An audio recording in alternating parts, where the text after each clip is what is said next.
దేశ రాజకీయ చరిత్రలో ఒక సుదినం, ఒక చారిత్రాత్మక దినం, రైతు లోకానికి ఒక పెద్ద పండుగ. భారతదేశ రాజకీయాల్లో కూడా ఒకే ఒక్కసారి మన్మోహన్ సింగ్ గారి నాయకత్వంలో ఆనాడు యూపీఏ ప్రభుత్వం దేశం మొత్తానికి కలిపి 70,000 కోట్లు రుణమాఫీ జరిగింది. దాని తర్వాత గౌరవ ముఖ్యమంత్రి, ఆనాటి పిసిసి అధ్యక్షులు గౌరవనీయులు రేవంత్ రెడ్డి గారి నాయకత్వాన కాంగ్రెస్ పార్టీ, అఖిల భారత కాంగ్రెస్ పార్టీ నాయకులు శ్రీమతి సోనియా గాంధీ గారు, అగ్రనాయకులు రాహుల్ గాంధీ గారు, ఖర్గే గారి యొక్క ఆధ్వర్యంలో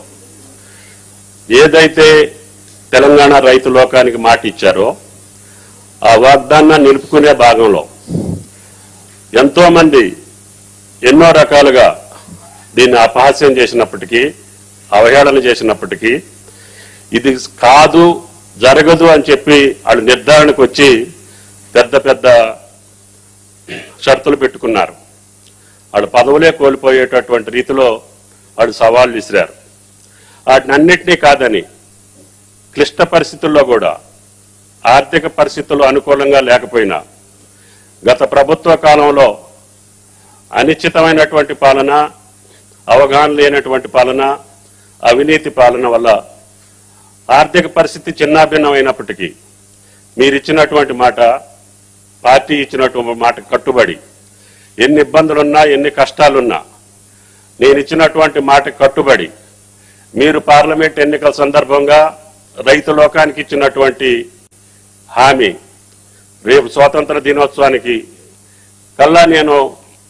2 లక్షల రుణమాఫీ చేస్తానని చెప్పి అన్ని జిల్లా కేంద్రాల్లో, అన్ని బహిరంగ సభల్లో రైతు లోకానికి మీరు ఇచ్చినటువంటి భరోసా, దానికి అనుగుణంగానే రైతులు నమ్మి మనకి అధికారం ఇచ్చారు, తద్వారా మనల్ని ఆశీర్వదించారు. ఆ ఆశీర్వాద ఫలితంగా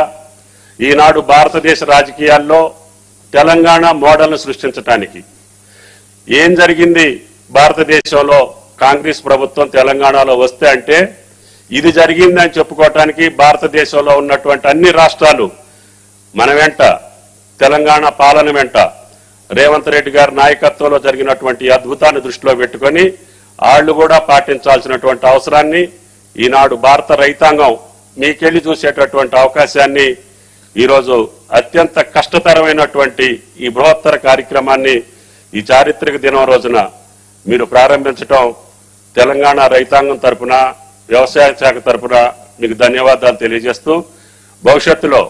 మీరు ఇచ్చినటువంటి రైతాంగానికి ఇచ్చినటువంటి హామీలన్నింటినీ కూడా నెరవేర్చే శక్తి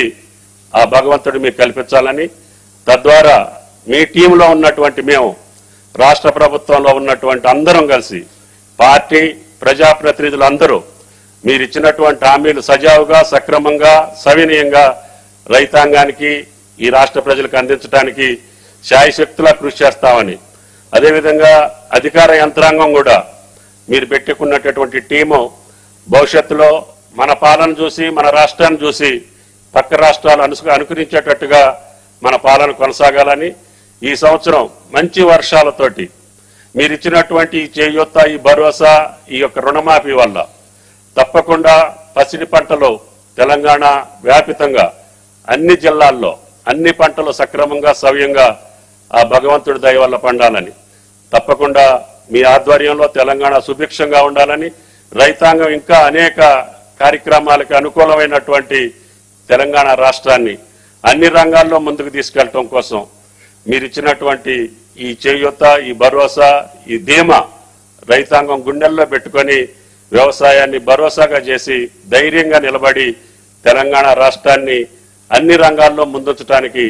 వ్యవసాయ రంగం ఇచ్చేటటువంటి జిఎస్డిపి, దీనివల్ల వారి యొక్క జీవన స్థితిగతులే కాకుండా రాష్ట్రం యొక్క ఖజానాని కూడా ఎక్కువ ఓతాన్నిచ్చి, ఎక్కువ ఆదాయం వచ్చి తప్పకుండా భవిష్యత్తులో ఈ యొక్క తెలంగాణ రాష్ట్ర ప్రభుత్వం రేవంత్ రెడ్డి గారి నాయకత్వంలో, మా ఉప ముఖ్యమంత్రి బట్టి గారు, ఆయన కూడా నిద్ర లేకుండా చాలా రైతులు గడిపానని చెప్పారు. తప్పకుండా మీ ఇద్దరి కష్టం ఫలించాలని, ఆ రకంగా మన అధికారులు, చీఫ్ స్పెషల్ సెక్రటరీ రామకృష్ణరావు, ప్రధాన కార్యదర్శి శాంతికుమారి గారు, సహచర మంత్రివర్యులు ప్రియమైన అధికారులందరూ చిత్తశుద్ధితోటి ప్రభుత్వం తలపెట్టిన కార్యక్రమాలను ముందుకు తీసుకెళ్లాలని, అదేవిధంగా ప్రకాష్ గారు ఎస్ఎల్బిసి ఈరోజు ఉదయం కూడా మాట్లాడారు. వారి యొక్క ఈ కార్యక్రమంలో ప్రతి పైసా కూడా రైతు చేతిలోకి పోవాలి, మీరు పాత బాకీలో వేరే అకౌంట్లోకి మార్చేటటువంటి అవకాశం లేకుండా వాళ్ళ అన్ని బ్యాంకులకి ఇన్స్ట్రక్షన్స్ ఇవ్వమని చెప్పాం. వారు సహృదయంతో ఒప్పుకున్నారు. వారికి కూడా అసలు రైతుల పండగ కంటే బ్యాంకర్స్ పండుగే పెద్ద గొప్పగా ఉంది. ఒకే రోజు 31,000 కోట్లు మీ ఖజానాకు వస్తున్నాయి, మీ దగ్గర నుంచి మా రైతులకు వెళ్తున్నాయి. కాబట్టి మీ చేయూత ఉండాలని, ఈ రాష్ట్ర అభివృద్ధిలో బ్యాంకుల యొక్క పాత్ర గణనీయంగా ఉండాలని చెప్పి కోరుకుంటూ గౌరవ ముఖ్యమంత్రి గారికి రాష్ట్ర రైతాంగం పక్షాన ధన్యవాదాలు, శుభాకాంక్షలు. తప్పకుండా మాకు భవిష్యత్తులో రైతాంగానికి కావాల్సినటువంటి ప్రతి కార్యక్రమాన్ని కేబినెట్ తోటి పాటు అధికారులతోటి పాటు మీరు పెద్ద మనసుతోటి సహకరిస్తున్నారు. తప్పకుండా ఈ శాఖకి ఒక గుర్తింపుని, ఒక ప్రతిష్టని, ఒక విలువని, రైతుకు ఒక గౌరవాన్ని తీసుకొచ్చేదానికి శాయశక్తులా మీతో పనిచేస్తానని చెప్పి విజ్ఞప్తి చేస్తూ